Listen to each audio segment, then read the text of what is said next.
बिस्मिल्लाहिर्रहमानिर्रहीम, अस्सलाम वालेकुम। आप देख रहे हैं न्यूज़ टुनाइट और मैं हूं ईमान नवाज। नाज़रीन, आज हम बात करेंगे पाकिस्तान की सियासत में तेज़ी से बदलती हुई सूरत हाल पर, जहां एक तरफ हुकूमत और अपोजिशन के दरमियान मुज़ाकरात की बातें हो रही हैं, तो दूसरी जानिब अपोजिशन का मौक़िफ़ है कि वो बामकसद मुज़ाकरात के लिए हर वक्त तैयार हैं, लेकिन हुकूमत संजीदगी का मुज़ाहिरा नहीं कर रही। क्या सियासी डेडलॉक खत्म होगा या कशीदगी मजीद बढ़ेगी, इस पर आज तफसीलन बात करेंगे। इसी के साथ 5 अगस्त को पाकिस्तान तहरीक इंसाफ के ऐलान करदा मुल्क-गिर एहतजाज, पेशावर के मरकजी जलसे, लाहौर में मीनार पाकिस्तान जलसे की कानूनी सूरत हाल और मुल्क भर में होने वाली सियासी सरगर्मियों का भी जायजा लेंगे। क्या यह एहतजाज मुल्क की सियासत में कोई नई तब्दीली लाएगा या महज ताकत का मुजाहिरा साबित होगा? आज़ाद कश्मीर के इंतखाबात, मुस्लिम लीग नून की हुकूमत साजी, धांधली के इल्जामात और मुख्तलिफ सियासी जमातों के रद्द-ए-अमल पर भी आज तफसीली बात होगी। इसके अलावा वफाकी वज़ीर दाखिला मोहसिन नकवी के हालिया बयानात ने भी सियासी हलकों में नई बहस छेड़ दी है। एक तरफ राना सनाउल्लाह साहब का बयान कि नवाज शरीफ ने मोहसिन नकवी के बयानात का जवाब देने से पार्टी रहनुमाओं को रोक दिया है, जबकि दूसरी जानिब मोहसिन नकवी के मौक़िफ़ पर मुख्तलिफ सियासी जमातों की जानिब से मुख्तलिफ आरा सामने आ रही है। आखिर इस तनाज़े के सियासी असरात क्या होंगे और क्या यह हुकूमती इत्तेहाद और मुस्तकबिल की सियासत पर असरअंदाज होगा?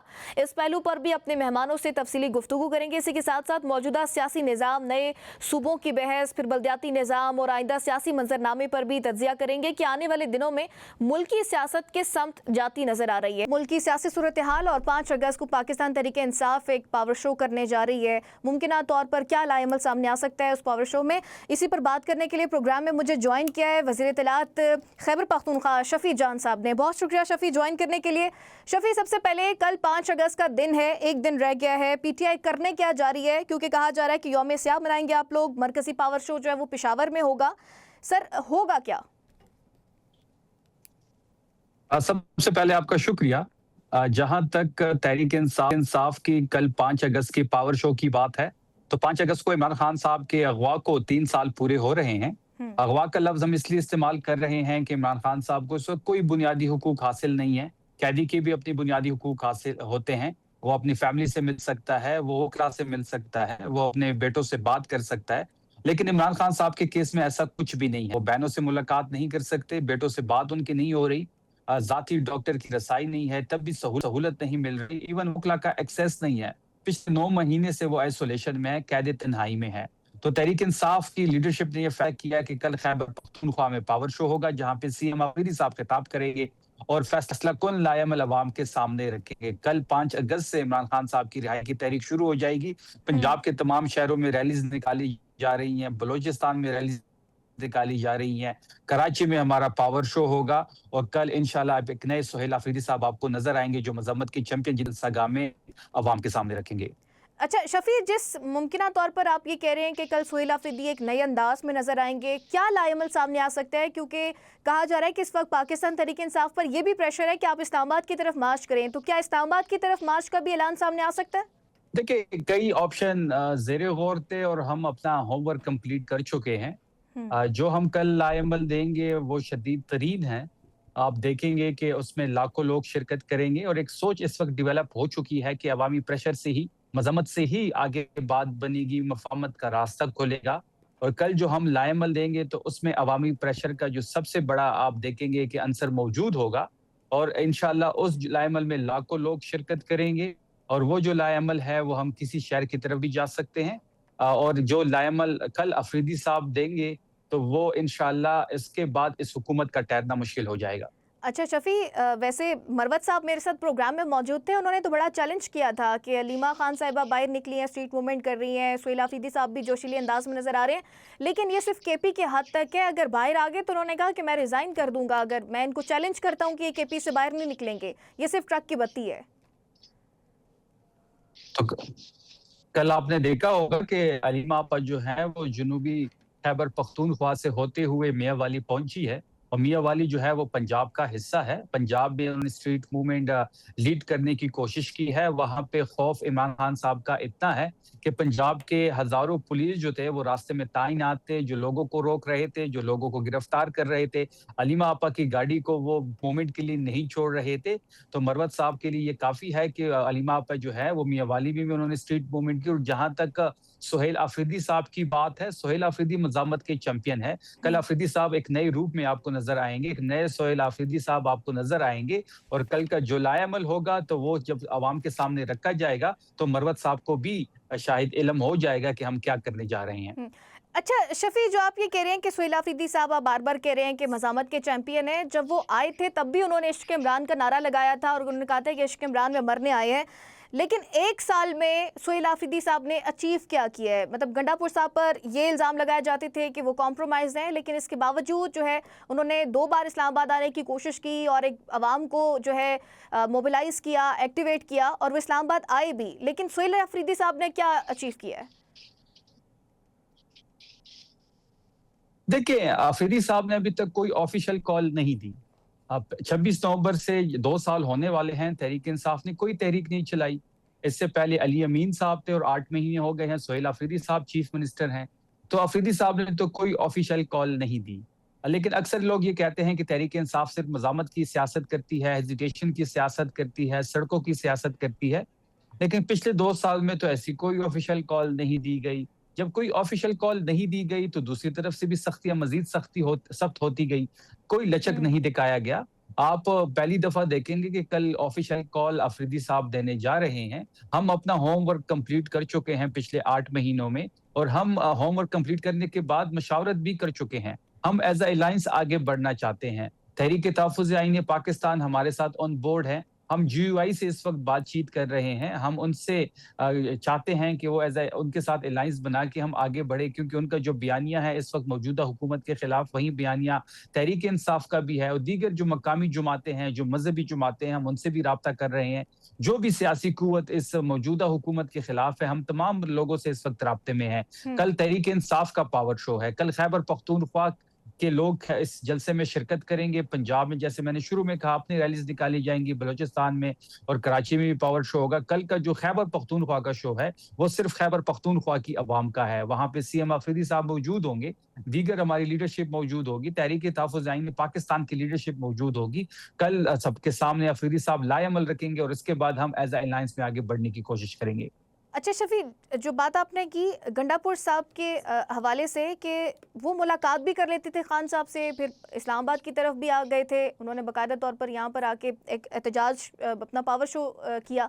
अब सुहेल आफरीदी साहब के बारे में राना सनाउल्लाह साहब भी जो है बात करते हैं। राना सनाउल्लाह साहब ने ये भी बात की कि गंडापुर साहब जब थे तो उनके होते हुए 2 संजीदा कोशिशें भी हुई थी इमरान खान साहब से डील के हवाले से। एक तो 26 नवंबर से पहले हुई थी, तो उनके होते हुए तो इस तरह की चीज़ें भी हो रही थी। लेकिन सुहेल आफरीदी साहब पे सबसे बड़ा सवाल ये उठाया जाता है कि अभी तक इतने माह उन्हें हो चुके हैं, अलवन 1 साल उनको आए हुए हो गया, एक मुलाकात तक वो नहीं कर सके हैं। तो लोग जब कंपैरेटिवली इनका जायजा लेते हैं तो लोग कहते हैं गंडापुर साहब इनसे बेहतर थे कि एटलीस्ट मुलाकात तो कर लेते थे। देखिए, मुलाकात अगर सुहेल आफरीदी साहब की नहीं हो रही तो ये इस बात की निशानी है कि वो अपने मौकफ पे डटे हुए हैं। वो एक इंच पीछे हटने को तैयार नहीं है। क्या आपको नहीं इल्म इस बात का कि आपको ये बात का इल्म होगा कि कई दफा डील इमरान खान साहब को ऑफर की गई है। राना सनाउल्लाह साहब की स्टेटमेंट ऑन रिकॉर्ड पड़ी है और कई दफा इमरान खान साहब को डील ऑफर की गई है, लेकिन उन्होंने उसको रिजेक्ट किया है। हम किसी बैकडोर राब्ते की तरफ नहीं देख रहे, ना सुहेल आफरीदी साहब किसी बैकडोर राब्ते की तरफ देख रहे हैं। और इमरान खान साहब अगर डील करें तो आज वो कहीं किसी मुल्क भी जा सकते हैं। लेकिन जिस तरीके से 1000 दिन से ज्यादा उन्होंने जेल काटी है, पाकिस्तान की सियासत में ऐसी जेल किसी ने नहीं काटी। और पाकिस्तान की सियासी मंजरनामे में भी किसी पार्टी के साथ जो सख्तियां तहरीक इंसाफ के साथ हुई, जो रवैया तहरीक इंसाफ के साथ इख्तियार किया गया, किसी पार्टी के साथ ऐसा रवैया इख्तियार नहीं किया गया। 26 नवंबर को जिस तरीके से सीधी गोली चलाई गई रियासत की तरफ से एक सियासी पार्टी के कारकुनों पे, शायद ही पाकिस्तान की तारीख में किसी सियासी पार्टी के कारकुन पे गोली चलाई गई हो। लेकिन तमाम तर सख्तियों के बावजूद तहरीक इंसाफ पहले से ज्यादा मजबूत है। तहरीक इंसाफ पहले से ज्यादा बढ़ रही है। लोग इमरान खान साहब के पीछे डटे हुए हैं। इमरान खान साहब इस निजाम के खिलाफ जेल के अंदर डटे हुए हैं और बाहर 90% पाकिस्तान उनके साथ बाहर डटा हुआ है। और इंशाअल्लाह कल का जो हमारा लाएमल होगा, हम फैसला कुल लाएमल देने जा रहे हैं। कल से इमरान खान साहब की रिहाई की तहरीक शुरू हो जाएगी और जब तक इमरान खान साहब रिहा नहीं होते ये तहरीक जारी रहेगी। अच्छा शफी, कुछ सहाफ़ी इस पर ये पॉइंट उठाते हैं कि पीटीआई के बहुत सारे रहनुमा जो हैं उनके लिए ज़ाती मफादात इस वक्त ज़्यादा इंपॉर्टेंट हैं, अजीज़ हैं। इमरान खान साहब की रिहाई अजीज़ नहीं है, इसलिए खुफिया मुलाकातें मुलाकातें भी करते हैं और अपने मफादात भी हासिल कर लेते हैं, और जो मुलाकातें होती हैं उनमें इमरान खान साहब की रिहाई के लिए बात नहीं की जाती, अपने मफादात के लिए बात की जाती है, और वो लेते और वो चले भी जाते हैं। इस पर क्या रिस्पॉन्ड करेंगे? देखिए, हाँ, जब भी हमने मुज़ाकरात को गौहर साहब 3 दफ़ा चीज़ों को आगे लेके बढ़े, अचकज़ई साहब को ये मैंडेट दिया गया, लेकिन चीज़ें डेडलॉक का शिकार हुए। हमने कभी भी इमरान खान साहब की रिहाई जो है नहीं माँगी, हाँ, रिसाई ज़रूर माँगी है, क्योंकि इमरान खान साहब अदालतों के ज़रिए सुरखरू होना चाहते हैं। हमने मुलाकात की बात ज़रूर की है, तभी सहूलत की बात ज़रूर की है, बुशरा बीबी की मुलाकात तभी सहूलत की बात ज़रूर की है। हमने बेटों से बात करने की बात की है, जो उनके बुनियादी हुकूक है, शिफ्टिंग है, इस्लामाबाद हॉस्पिटल अल-शफ़ा का जो हम कहते हैं, इमरान खान साहब का फैमिली के हमरा, डॉक्टर के हमरा, वो बात मुज़ाकरात में हमने ज़रूर डिस्कस की है, लेकिन हमने रिहाई की बात कभी भी नहीं की। लेकिन जब भी हमने इमरान खान साहब की बात की है इस हुकूमत से, इस हुकूमत को हमने बेइख्तियार पाया है। ये 17 सीटों की हुकूमत है, ये इमरान खान साहब के मैंडेट पे बैठे हुए हैं, और इस तरह नहीं हो सकता कि मुज़ाकरात भी हों और ये मैंडेट की वापसी की बात भी ना करें। इस तरह नहीं हो सकता कि आप चोरी भी करें और चोरी का सामान आप वापस नहीं देना चाहते और बातचीत भी करना चाहते हैं। जब भी बात होगी तो आप पहले चोरी का सामान वापस करेंगे, फिर बातचीत का आगाज़ होगा। लेकिन हम जब भी मुज़ाकरात की बात की है या इनसे बातचीत को हम आगे लेके बढ़े हैं, इस हम्म। हुकूमत की बेइख्तियारी की वजह से वो डेडलॉक का शिकार हुए हैं। अच्छा शफी, ये जो मशाल यूसुफजई साहिबा बात कर रही हैं कि पार्टी और खान साहब की फैमिली के पास तस्दीक शुदा इतलात मौसूल हो चुकी हैं कि खान साहब की सेहत ठीक नहीं है, इस चीज़ की आप तरदीद तस्दीक करेंगे? देखिए, जहाँ तक इमरान खान साहब की सेहत की बात है, तो अलीमा आपा भी क्लियर कर चुकी है और गौहर साहब की ट्वीट भी आ चुकी है उनकी सेहत के हवाले से, कि वो इस वक़्त जो इश्यू बताया जा रहा है, वो इश्यू नहीं है और वो सेहतयाब हैं उस इश्यू से, जिस ब्लड प्रेशर हम्म। की ज़िक्र किया जा रहा है। अब मशाल यूसुफज़ई साहिबा ने अगर ट्वीट की है, तो उनके पास ऐसे कोई शवाहिद है, तो वो मीडिया के सामने रखें। इस किस्म की कन्फ्यूजन नहीं फैलानी चाहिए। अच्छा शफी, अब ये जो इस वक्त मुल्क में एक लड़ाई भी चल रही है आज़ाद कश्मीर के इलेक्शंस को लेकर, पीपल्स पार्टी और नून लीग की बड़ी नूरा कुश्ती सामने आई है, एक दूसरे पर तंज के निश्तर भी बरसाए जा रहे हैं। बयानिया जो आ रहा है ना, वो पीटीआई का बयानिया है कि ये फॉर्म 47 की गवर्नमेंट है। आप इसको किस तरह से रिस्पॉन्ड करेंगे कि अगर हुकूमत, आप वो कह रहे हैं कि ये फॉर्म 47 की हुकूमत है, आप लोगों का भी वही बयानिया है, इस वक्त पीपल्स पार्टी का भी वही बयानिया है, आपने कहा कि जेयूआई के लोगों से भी आप लोग राब्ते कर रहे हैं, दीगर जमातों से भी राब्ते कर रहे हैं, तो फिर पीपल्स पार्टी से भी कोई राब्ता हो सकता है, उनसे हाथ बढ़ाया जा सकता है? देखिए, जो डे 1 से हमारा स्टांस था, जो डे 1 से तहरीक इंसाफ की स्टैंडिंग थी, वो सही साबित हो रही है। ये दोनों हम्म। जमातें जो है सिर्फ नूरा कुश्ती कर रहे हैं। ये तमाम तर चीज़ें कश्मीर इलेक्शन के बाद जब सेटल डाउन हो जाएँगी, ये पुरानी तनख्वाह पे काम करना शुरू कर देंगे। पीपल्स पार्टी को इतने इतराज़ात हैं, तो आईनी ओहदों के साथ क्यों चिपके हुए हैं? आप आईनी ओहदे छोड़ें और आप हुकूमत से बाहर आ जाएँ। आप शिकायत भी करते हैं, शिकवे भी करते हैं, बजट में वोट भी देते हैं, आईनी ओहदों के साथ आप चिपके भी हुए हैं। आप इस्तिस्ना भी ले रहे हैं। आप सिंध के 3000 अरब, ये राना सनाउल्लाह की स्टेटमेंट है कि वो आप दुबई ट्रांसफर कर चुके हैं। तो हम्म। फ़ायदे तो आप पूरे ले रहे हैं इस निज़ाम से, लेकिन आप दूसरे साइड पे गुड कॉप और बैड कॉप खेल रहे हैं। बात बड़ी वाज़ेह है, ये दोनों जमातें एक-दूसरे की इंश्योरेंस पॉलिसी है। ये फैसला किया गया था कि जीबी पीपल्स पार्टी को दिया जाएगा, कश्मीर नून लीग को दिया जाएगा, और वही हो रहा है।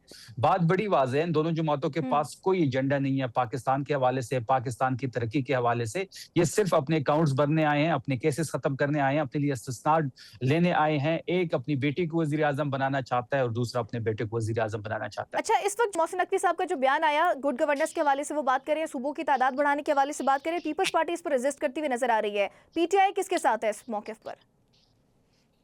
देखिए, सिस्टम के सबसे बड़े बेनिफिशियरी जो है वो मोहसिन नकवी साहब हैं। अगर मोहसिन नकवी साहब ये बात कर रहे हैं कि सिस्टम कोलैप्स कर चुका है, तो वाकई ये सिस्टम कोलैप्स कर चुका है। और हम तो डे 1 से ये कह रहे थे कि सिस्टम इस तरह आगे नहीं बढ़ सकता। ये कह रहे थे कि हमने मुल्क को डिफॉल्ट से बचाया है, डिफॉल्ट से बचाना तो दूर की बात, आपने तो मुल्क के सिस्टम को कोलैप्स कर दिया है। हम्म। जहां तक दीगर सूबों या ज्यादा सूबा बनाने की बात है, तो तहरीक इंसाफ में एक पॉजिटिव सोच पाई जाती है। जब इमरान खान साहब प्राइम मिनिस्टर थे, तो वो भी इस बात पर अक्सर जोर देते थे कि इस मुल्क में ज्यादा सूबे बनने चाहिए, डिवीजन के बेस पे सूबे बनने चाहिए, ताकि गवर्नेंस बेहतर तौर पे हो सके। लेकिन मेरे ख्याल में ये चीज ऑन टेबल है। लेकिन हम्म। पीपल्स पार्टी को पता है अगर सिंध की तकसीम होगी तो वो कहीं की नहीं रहेंगे। इसी तरह पंजाब अगर तकसीम होगा तो मुस्लिम लीग नून भी कहीं के नहीं रहेंगे। तो ये दोनों पार्टियां तो इसको अपोज करेंगे। हम्म। पीपल्स पार्टी तो इस वक्त खुल के मैदान में आ चुकी है, लेकिन नून जो है इस वक्त चुप का रोजा रखा हुआ है। बात बड़ी वाज़ेह है, अगर ऐसी कोई सिचुएशन बनती है तो तहरीक इंसाफ में इस बारे में एक पॉजिटिव सोच पाई जाती है। ठीक है, बहुत शुक्रिया। वज़ीर इत्तलात खैबर पख्तूनख्वा शफी जान साहब प्रोग्राम में मौजूद थे, आपके कीमती वक्त का बहुत शुक्रिया। नाज़रीन, एक छोटी सी ब्रेक शामिल करेंगे, ब्रेक के बाद दोबारा हाजिर होंगे।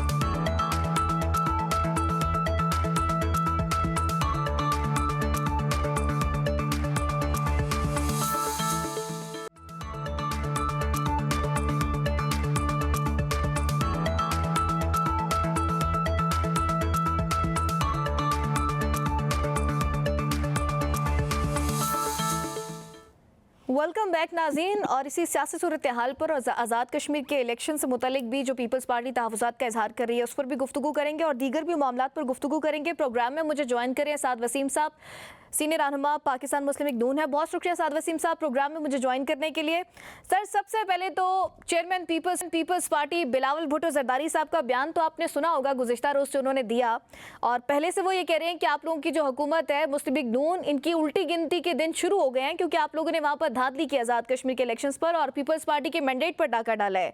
सर, कोई खौफ का माहौल है इस वक्त? बिस्मिल्लाहिर्रहमानिर्रहीम। Thank you very much for having me today with you. गुजारिश ये है कि मैं समझता हूँ कि चेयरमैन पीपल्स पार्टी जनाब बिलावल भुट्टो जरदारी साहब को बड़े दिल के साथ अपनी शिकस्त को कबूल करना चाहिए और पब्लिक मैंडेट की रिस्पेक्ट करनी चाहिए। ये जो एलिगेशंस उन्होंने लगाए हैं कि रिगिंग हुई है, we don't have any evidence of that. और अगर लोगों ने रिजेक्ट किया तो इन्हें फिर बड़े दिल से ये बात भी माननी चाहिए। और मैं नहीं समझता कि कोई ऐसी थ्रेटनिंग एलिमेंट है ऑन द गवर्नमेंट कि आई डोंट थिंक, मेरे ख्याल में ऐसी कोई बात नहीं है। मगर मैं ये समझता हूँ कि तमाम पॉलिटिकल पार्टीज को चूंकि इलेक्शन में हमेशा ये मिसट्रस्ट रहता है, तो शिकस्त को कबूल करना चाहिए और बड़े दिल से जो रोल आपको लोगों ने दिया है, आपने जो अपोजिशन का रोल दिया है, तो जो अपोजिशन का रोल निभाना चाहिए। लेकिन साथ साहब मौला बख्श चांडियो साहब गुज़िश्ता रोज़ मेरे साथ प्रोग्राम में मौजूद थे, उनसे मैंने यही बात की थी कि जब जीबी के इलेक्शंस हुए तो उसके बाद वज़ीर आज़म ने खुले दिल से आपको मुबारकबाद दी, आपके मैंडेट को तस्लीम किया तो आप भी कर लें। उसके जवाब में वो मुझे ये कह रहे थे कि अगर ये अवामी मैंडेट होता आज़ाद कश्मीर के इलेक्शंस में तो हम भी खुले दिल से तस्लीम कर लेते, लेकिन जहाँ पर गोलियाँ चली हों, हमारे कारकुनों को शहीद किया गया हो, इतना खून खराबा हुआ हो, तो हम इस चीज़ को तो नहीं कबूल कर सकते। वो कहते जीबी की कोई एक एग्जाम्पल दे दें कि कोई एक भी कारकुन वहाँ पर शहीद हुआ हो। मैडम, गुजारिश ये है कि मैं फिर के बात रिपीट कर रहा हूँ कि ये कैसे मुमकिन है कि जहाँ आप जीत जाएं वहाँ आप अवामी मैंडेट से जीते हैं, जहाँ आप हार जाएं वहाँ आप रिगिंग से हारे हैं। ये जो डबल स्टैंडर्ड्स हैं ये अब लोग जानते हैं। आपको लोगों ने रिजेक्ट किया है, पीएमएलएन की गवर्नमेंट को लोगों ने काम की बुनियाद पे और पाकिस्तान की तमीर तरक्की के लिए, एजेपी की तमीर तरक्की के लिए चुना है। और मैं समझता हूँ कि ऐसे बयानात से कोई सियासी माहौल ऑलरेडी बड़ा पोलराइज्ड है, तो इस ऐसे बयानात से कोई इनको भी फायदा नहीं होगा और इस निज़ाम को भी कोई फायदा नहीं होगा। अब जिन सीटों पे ये जीतते हैं, मेरा ख्याल है 23 are won by PMLN and 9 by Peoples Party. तो जो वो 9 में वो जीते हैं, दे वॉन बाय रिगिंग और बाय पब्लिक मैंडेट। ये एक अच्छा क्वेश्चन है, लेकिन साथ साथ हाँ, LA 27 पर काफ़ी ज़्यादा तहफ़्फ़ुज़ात पीपल्स पार्टी उठा रही है। शहरी रहमान साहिबा का बयान भी आज मैंने सुना, वो ये कह रही हैं कि वहाँ पर बड़ी रिगिंग हुई है। बाकायदा वो कह रही हैं कि बैलेट बॉक्स जो है आप लोगों के हामी लोगों के घरों से मिले हैं जहाँ पर वो बैठ कर ठप्पे लगा रहे थे। मैडम, वो जो चाहे कह सकते हैं, हम उनको रोक तो नहीं सकते। मुझे आप बताएं, मैंने दूसरा इलेक्शन लड़ा है और हमारे घर में कम से कम हमने 6 इलेक्शन लड़े हैं। 11 लाख हमारा वोटर है और हल्का 11 लाख का। अगर एक पोलिंग स्टेशन में कोई इरेगुलरिटी है, इट डजंट मीन्स कि पूरा इलेक्शन प्रोसेस जो है वो गलत है। कोई भी, कल राणा सनाउल्लाह साहब ने, अमीर मुकाम साहब ने एक एक चीज का बताया है कि जिधर वो कहते थे गोलियां चली, अव्वल तो किसी भी सूरत किसी भी इलेक्शन में ऐसा होना नहीं चाहिए। मगर चूंकि काफी पोलिंग स्टेशन जो लोकल पॉलिटिक्स करते हैं उन्हें पता है कि इलेक्शन में भी जहाँ ज्यादा एक दूसरे के अगेंस्ट, एक दूसरे के धड़े ज्यादा हों, बात थोड़ी सी पॉलिटिकल सिचुएशन सेंसिटिव रहती है। मगर मैं ये please again on this particular subject I'll just add that we should not mistrust the whole process of election. Rather than we have to accept defeat. लेकिन साथ साथ appreciate the winning party. ठीक, ये आपकी बात बिल्कुल बजाय है कि जिसका जो मैंडेट होता है उसको तस्लीम करना चाहिए, और यही हमारी 2024 के इलेक्शंस के बाद भी यही डिबेट थी कि जिसको जो मैंडेट मिला उसको तस्लीम करना चाहिए। आपकी पीपल्स पार्टी की जो जमात है, इत्तेहादी जमात है, विफाक में आपके साथ इत्तेहाद किया हुआ है, लेकिन वो अवाम को ये परसेप्शन दे रहे हैं या ये बात कर रहे हैं कि अगर हम इत्तेहादी होकर भी इस तरह की बात कर रहे हैं कि हमारी मैंडेट को छीना जा रहा है या इलेक्शंस में धांधली हो, तो आप फिर हिसाब लगा लें कि नून लीग ने किस किस्म की वहाँ पर धांधली की होगी। मैडम, अब ये है कि लोग हमसे बहुत ज्यादा बाशऊर हैं और उन्हें पता है कि पीपल्स पार्टी जो रेटरिक जो नैरेटिव बिल्ड कर रही है, that is just to save their skin.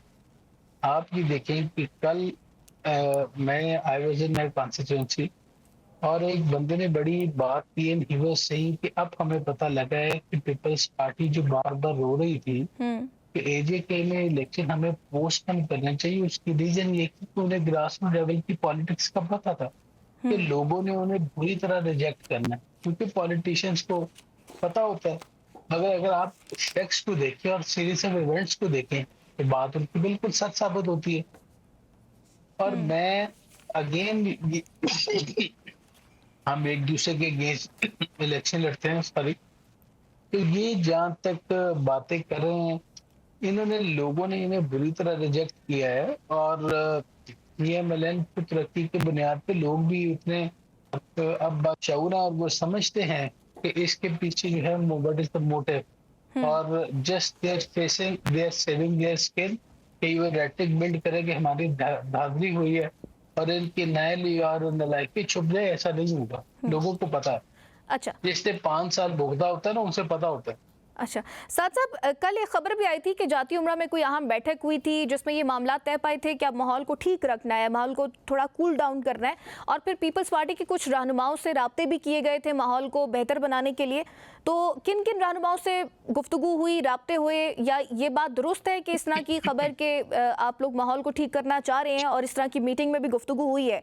तो ये जो गर्मा गर्मी है ये इलेक्शंस की हद तक अब रहेगी या उसके बाद भी देखने को मिलेगी? Madam, you raised a very good question.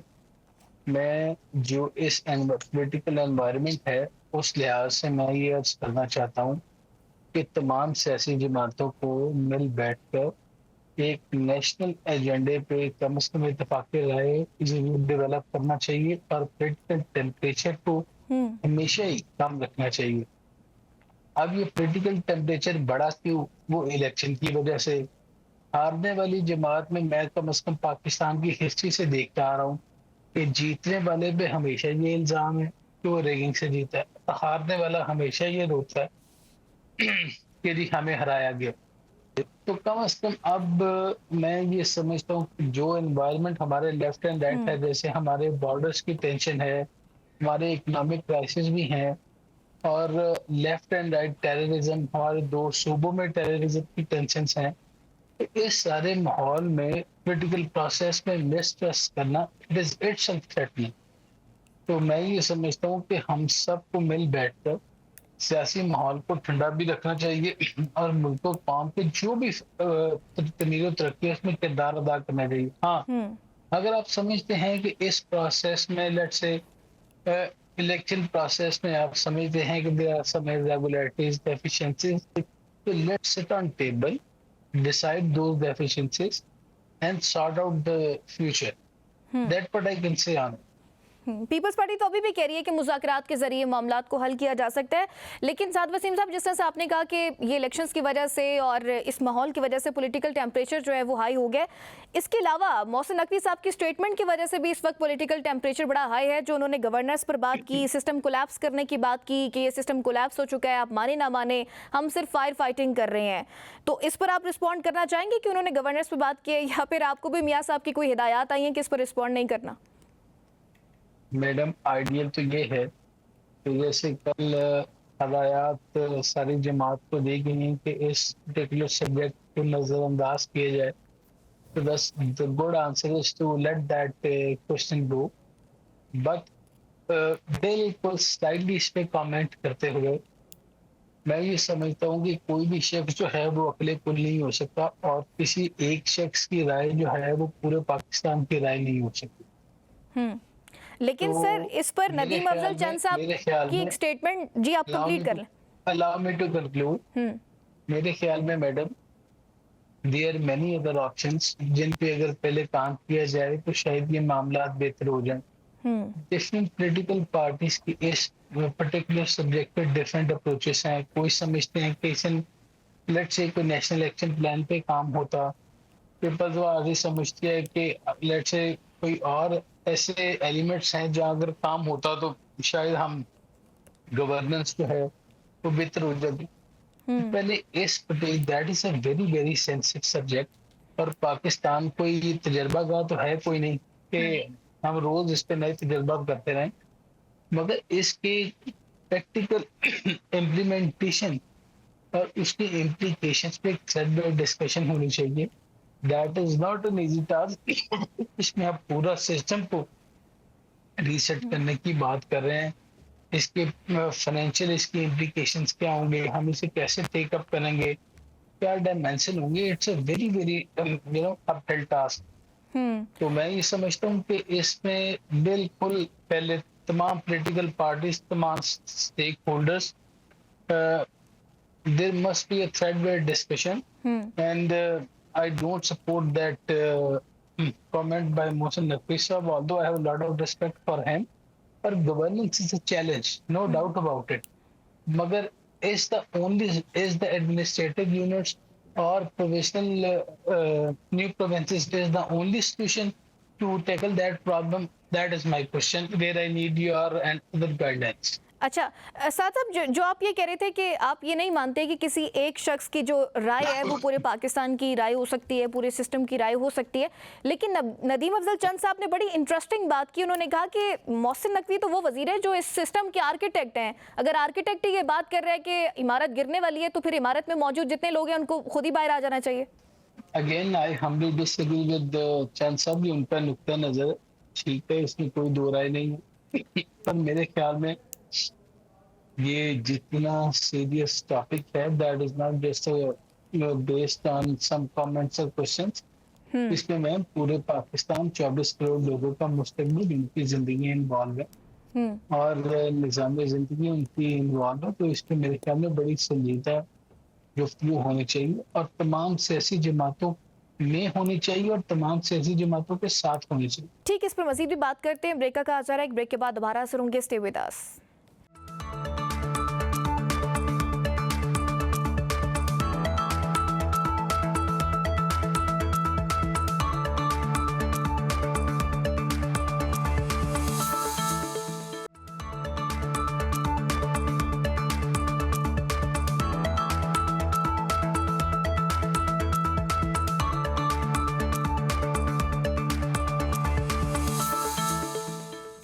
Welcome back नाज़रीन, डिस्कशन को आगे बढ़ाते हैं। अच्छा साथ साहब, जिस तरह से आपने भी इस बात की तस्दीक की है कि मियाँ साहब ने वाकई पार्टी को डायरेक्शन दी है कि मोहसिन नकवी साहब का जो बयान है उस पर कोई रिस्पॉन्ड नहीं करना है या कोई इस तरह से उनको तनकीद का निशाना नहीं बनाना है। सर ये मियाँ साहब ने हिदायत तो जारी कर दी हैं कि क्रिटिसाइज़ नहीं करना, ये बात तो चले समझ आ जाती है, लेकिन मोहसिन नकवी साहब को बड़ा ताकतवर वजीर समझा जाता है। इसके बाद बड़ा क्रिटिसाइज़ आपको सोशल मीडिया पर भी किया जा रहा है कि शायद नून लीग इतना ज़्यादा डरती है मोहसिन नकवी साहब से कि मियाँ साहब भी पार्टी को डायरेक्शन दे रहे हैं कि उस पर कोई बयान जारी नहीं करना। फिर इससे कबल ख्वाजा आसिफ साहब की स्टेटमेंट मेरे माइंड में आती है कि वो ये कहते हैं कि मोहसिन नकवी साहब इतने ताकतवर वजीर हैं कि वो कुछ मामलात में वजीर आज़म को भी जवाब दे नहीं है। मैं समझता हूँ कि मियां नवाज शरीफ ने बड़े विजडमेटिक अप्रोच के साथ ये डिसीजन किया और नो डाउट अबाउट इट वो हमारे पार्टी के फायदे जो उन्होंने गाइडेंस दी है वो थ्रेड डिस्कशन के बाद और अपने पॉलिटिकल एक्सपीरियंस की बुनियाद पे दी। बाकी जी इस बारे में तो कोई शक तो है ही नहीं कि राणा सनाउल्लाह साहब, ख्वाजा आसिफ साहब, उन्होंने कहा कि that is the more powerful minister and he is actually, no doubt about it। तो उनके पावरफुल होने में भी कोई शक नहीं है और मियां साहब ने जो पॉलिसी दी है तो मेरे ख्याल में इन सब तमाम बातों के ऊपर प्रिवेल करती है। साथ साहब, नकवी साहब की वज़ीर आज़म से कल मुलाकात भी हुई थी, उस मुलाकात का कोई अहवाल आपको मालूम हुआ है कि उस मुलाकात में क्या गुफ्तगू हुई है या जो रिसेंट बयान हुआ उसके हवाले से कोई बात की हो, क्योंकि बड़ा क्योस पैदा हुआ है इसके बाद। नहीं, मेरा ख्याल है ऐसी chaos वाली तो बात ही कोई नहीं है. He is a prime minister. Whenever he wishes to call any minister, he can. Although वो जितने मर्जी powerful हो, but prime minister is the super powerful now. अच्छा साथ साहब, ये जो सूबे बनाने की बात हो रही है, सूबों की तादाद बढ़ाने की बात हो रही है, DGISPR के प्रेस कॉन्फ्रेंस में भी ये नुक्ता उठाया गया कि जब 7 करोड़ आबादी थी तब 4 सूबे थे, अब 25 करोड़ से ज़्यादा आबादी हो गई है और अभी भी 4 सूबे हैं. तो लग रहा है कि ये सूबों वाली मामला जो बात है ये सीरियस होने जा रही है और वाकई इस पर कोई पेशरफ्त हो सकती है. डू यू थिंक सो कि पीपल्स पार्टी इस पर मान जाएगी, क्योंकि अभी तक तो पीपल्स पार्टी रेजिस्ट करती हुई नजर आ रही है इस पर?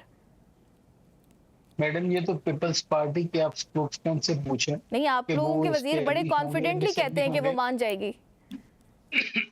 मगर मैंने तो पहले ये रिक्वेस्ट की है कि जो द प्रॉब्लम इज गवर्नेंस, और सबका ख्याल ये है कि अगर प्रोविंसेस एस्टेब्लिश हों तो गवर्नेंस बेहतर हो सकती है, निज़ाम बेहतर हो सकता है. मेरा सिर्फ इस पे सवाल ये है कि क्या सूबे या administrative units is the only institution जिसकी बुनियाद पे गवर्नेंस बेहतर हो सकती है, और क्या हमारे पास और कोई ऑप्शंस नहीं है?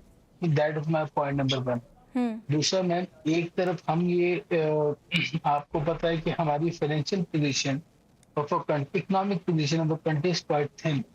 Weather we are in this position to take that impact, इसका सिर्फ और सिर्फ प्रोविंसेस बनते हैं, इसके वजीर आला, इसकी कैबिनेट, इसके पूरा स्टाफ की सारा, इसका भी एक फाइनेंशियल इम्प्लीकेशन है. तैयार हुई इन दिस सिचुएशन कि हम इस सारे बर्डन को बेयर कर ले. There multiple questions that are to be addressed. तो साथ साहब चले, सूबों वाले मामला जो हैं ये अगर डिले इसमें हो भी जाता है, लेकिन कहा जा रहा है कि जो बल्दियाती निज़ाम है उसके इस्लाहात पर वर्किंग हो सकती है. तो इस हवाले से कोई वर्किंग हो रही है सूबों बल्दियाती निज़ाम के हवाले से? मैं इस पे तो सिर्फ अपनी इंडिपेंडेंट ओपिनियन दे रहा. पार्टी का मकसद जो है वो हमारे सीनियर्स देंगे. मेरे ख्याल में कि बल्दियाती सेटअप जो है वो होना जरूर चाहिए, ताकि जो लोकल लेवल तक निचले दर्जे तक जो पावर्स डेलीगेट होंगे वो उससे आवाम को फायदा होगा, नुकसान नहीं. अच्छा साथ साहब, एक तरफ तो चले आज़ाद कश्मीर की सूरत हाल है, इलेक्शंस है, पीपल्स पार्टी भी आपसे नाराज़ दिखाई दे रही है. वहाँ पर JUI की अगर बात की जाए तो मौलाना साहब भी सिस्टम से नाखुश नज़र आ रहे हैं. फिर आप लोग ने खुद अभी ऑन किया कि बड़े ताकतवर और पावरफुल हैं मोहसिन नकवी साहब, वो भी कह रहे हैं सिस्टम कोलैप्स कर चुका है. अब कल 5 अगस्त है, पाकिस्तान तहरीक इंसाफ सड़कों पर निकलने के लिए तैयार है और मुल्क गिर जो है वो कह रहे हैं कि रैलियाँ भी निकलेंगी, एहतजाज भी होगा. तो आपको लग रहा है कि कोई मुश्किलात हो सकती हैं, या अगर कोई PTI को बड़ा पावर शो कर ले, कोई अवामी ताकत का मुजाहरा कर दिखा दे, तो फिर हो सकती है मुश्किलात आपके लिए? मैडम, हमारे लिए क्यों मुश्किलात होनी है? हमें इनके प्रोटेस्ट से क्या नुकसान होना है? ऐसी कोई बात नहीं. बेसिकली ये अपने आप को अलाइव रखने के लिए, इमरान खान साहब को दिखाने के लिए, हर एक पब्लिक में मैसेज देने के लिए ये एक अटेम्प्ट करेंगे. दूसरी बात ये कि इमरान खान साहब is not a political prisoner. आप लोग जानते हैं, लेकिन अवामी ताकत तो मैटर करती है ना, कि अगर वो बाहर निकल आते हैं तो मुश्किल हो सकती है. क्योंकि आपके अपने देखें सीनियर वुज़रा राना सनाउल्लाह साहब ये बयान देते हैं कि अगर 10,000 बंदा वो अडियाला के बाहर ले गए तो मैं खुद जाकर उनसे बैठकर बात करूंगा. इट्स मीन कि अवामी ताकत तो मैटर करती है. मैम, अवामी किसने कहा कि अवामी ताकत मैटर नहीं करती? मेरे 3 साल में 10,000 बंदा इकट्ठा कर सकते हैं? मुझे आप बताएं. रोज हर मंगल की मंगल पता लगता है जी, शो लगा हुआ टीवी पे कोई. अब आप क्या समझते हैं कि लोगों को पता नहीं है कि ये इमरान खान के पीछे जो इनकी बहन ने इंडिया के एंकर को इंटरव्यू दिया, उसमें पीछे पाकिस्तान के बारे में क्या बात कही है? अब तो आप लोगों को सब पता है. अब आप उन्हें लोगों को लाइव ना समझे, और उन्हें पता है कि ये इसके पीछे क्या मोटिव अचीव करना चाह रहे हैं. इनकी स्ट्रगल सिर्फ और सिर्फ इमरान खान के लिए नहीं है, बल्कि इनके जो इंटीरियर मोटिव्स हैं वो they are degrading Pakistan, my country. और अब तो ये जुबान से आम बातें हैं. अच्छा साथ साहब, ये जो अल्लामा राजा नासिर अब्बास साहब कह रहे हैं कि मुज़ाकरात के लिए वो संजीदा हैं, आप लोग संजीदा नहीं है. एक बार फिर मुज़ाकरात की जो है बाज़गश्त हम सुन रहे हैं. अभी PTI खुद ये कह रही है कि वो लोग तैयार हैं, तो फिर रुकावट कहाँ पर है? मैडम, कोई रुकावट नहीं है. मुझे हम जितनी दफा चार्टर ऑफ इकोनॉमी से लेकर जितनी दफा दावतें जो हैं, मेरे ख्याल प्राइम मिनिस्टर ने दी है, इन्वाइट किया है कि हम बैठ के इस मुल्क की बका और तमीर तरक्की के लिए आपस में बैठे, आप बताएं रिजेक्शन किससे हुई है? पीपल्स पार्टी, ये सॉरी पीटीआई से। मुझे बताएं इनका कौन है लीडर, इनका कौन है बड़ा? इनके तो आपस में इलेक्शन फाइल में इतनी लड़ाइयाँ कि they don't have any leader to communicate with anybody. और साथ कोई साथ किसी को नहीं मानता है, कोई किसी के खिलाफ स्टेटमेंट्स दे रहे हैं। आप मुझे बताएं कि अगर इनकी बहन जो अलीमा खान है, अगर वो इनकी रिलीजिंग कैंपेन को लीड कर रही हैं, तो उनका जो इंडिया के साथ इंटरव्यू है वो क्या पाकिस्तान की हक में है? Is that about Imran Khan? लेकिन साथ साहब चले इख्तियार की जो आप बात करें उस पर पीटीआई का ये मौकिफ होता है कि आप लोगों के पास इख्तियार नहीं है, आप लोगों के पास इख्तियार होता तो उनकी एक मुलाकात करवा देते। चले पीटीआई तो एक ऑपोजिशन पार्टी है, उनकी हम बात अगर ना भी करें, लेकिन आप लोगों के पास अगर इख्तियार है तो एक मुलाकात करवा दें, मुज़ाकरात को आगे बढ़ाएं, मुल्की मसाइल का हल निकालें। जब सियासी इस्तेहकाम आएगा तो मौशी इस्तेहकाम भी आ जाएगा, क्योंकि इस वक्त मौशी सूरत हाल भी बेहतर नहीं है मुल्क की। Madam, you raise a very good question once again, and I wish to respond with logic. आप देखें कि इमरान खान साहब से मुलाकात होती है, उसके बाद अगला स्टेप इनकी जमात क्या करती है? आगे धरने का ऐलान, आगे शटर डाउन हड़ताल। तभी तो आपने कहा था कि आप लोगों को कोई आगे खौफ नहीं है, कोई फर्क नहीं पड़ता, तो फिर आने दें सर। मैडम कोई खौफ नहीं है, बात खौफ की नहीं है। अगर एक शख्स और उसकी जमात पाकिस्तान के माशी और सियासी निज़ाम को मफलूज करने की कोशिश करेगी, और जब 4 या 5 हजार लोग जो हैं पूरे पाकिस्तान में वो इस पॉलिटिकल एक्टिविटी से सारे पाकिस्तान को मफलूज करने की कोशिश करेंगे, तो हम क्या हुकूमत जो है वो 24 करोड़ लोगों की जिंदगी को मफलूज बनने दें उनसे? अच्छा, दैट इज द पॉइंट। हाँ, ये बड़ा अच्छा पॉइंट वैसे साथ साहब आपने उठाया है कि आप लोग आवाम को जो है इस तरह से रुकावटें अगर डालेंगे तो फिर आवाम के लिए मुश्किलात होती है। लेकिन कल 5 अगस्त को कहा जा रहा है कि सीएम केपी सोहेल आफरीदी साहब अगला लाएमल देंगे, और मुमकिना तौर पर इस तरह की खबरें भी आ रही हैं कि अगला लाएमल ये होगा कि इस्लामाबाद की तरफ मार्च कर दें। इस पर पीटीआई पे कुछ प्रेशर भी है। अगर इस्लामाबाद की तरफ मार्च किया जाता है, इस्लामाबाद की तरफ रुख किया जाता है, तो फिर क्या होगा? दोबारा से कंटेनरिस्तान बना देंगे इस्लामाबाद को, आवाम को फिर आप लोग मुश्किलात में डालेंगे। इस्लामाबाद की तरफ ये मार्च नहीं करते, इस्लामाबाद पे ये हमला करते हैं। अच्छा, I should correct your word. मैं फिर again keeping in view the existing political and economic situation of a country, मैं अगेन ये कहूंगा कि हर चीज जो है वो टेबल पे हल हो जाएगी। अब आप मुझे बताएं कि इनका 3 साल पार्लियामेंट्री जो टेन्योर है पीटीआई का, उन्होंने इस नेशनल लेवल पे कहाँ कंट्रीब्यूट किया? इनके किसी पॉलिटिकल लीडर की बजट में स्पीच इमरान खान से बाहर नहीं। ये तो सिर्फ और सिर्फ इनकी पॉलिटिक्स जो है that is revolving around Imran Khan, but not it's not national approach, it's a personal approach कि ये सिर्फ और सिर्फ इमरान खान के इर्द गिर्द घूम रहे हैं। हम चाहते हैं कि no doubt about it, PTI एक जमात है, इनके फॉलोअर्स भी हैं, और अगर ये पॉजिटिवली गवर्नमेंट को उनके साथ एक वर्किंग रिलेशनशिप पे है तो काफी बेहतरी हो सकती है, मगर अनफॉर्चुनेटली समझने को तैयार ही नहीं। चले अगर वो टेबल पर आ जाते हैं, संजीदगी का मुजाहरा करते हैं और पहली शर्त आपसे रख देते हैं कि इमरान खान साहब से मुलाकात करवा दे, तभी उनको फिर अगला लाएमल पता चलेगा, तो करवा दी जाएगी? क्योंकि आप बड़ी पॉजिटिव बातें कर रहे हैं। मैडम मेरी कोशिश ये है कि हमारा हर लम्हा जो हम गुफ्तगू कर रहे हैं उसमें पाकिस्तान की माहौल के निज़ाम की बेहतरी की बात करवा दी जाएगी मुलाकात सर? मैं बिल्कुल मुलाकात करवा दी भी जाएगी, मगर कम से कम पहले ये तो अपना नुक्ता नजर ठीक करें ना। अब उसके बाद अब 5 अगस्त आई है, इनको ये मुलाकात की एप्लीकेशन देनी चाहिए थी कि प्रोटेस्ट करना चाहिए था? अब ये प्रोटेस्ट करते हैं, 24 करोड़ 25 करोड़ का मुल्क है, रोड ब्लॉक कर देते हैं, लोगों को कारोबार करने की नहीं देते, और मंगल की मंगल इन्होंने रूटीन बनाई है। ठीक, बहुत शुक्रिया रहनुमा नून लीग साद वसीम साहब। इसी के साथ प्रोग्राम का वक्त खत्म हो गया। अपनी मेज़बान ईमान नवाज को दीजिए इजाज़त। अपना ख्याल रखिएगा। अल्लाह ने के बाद।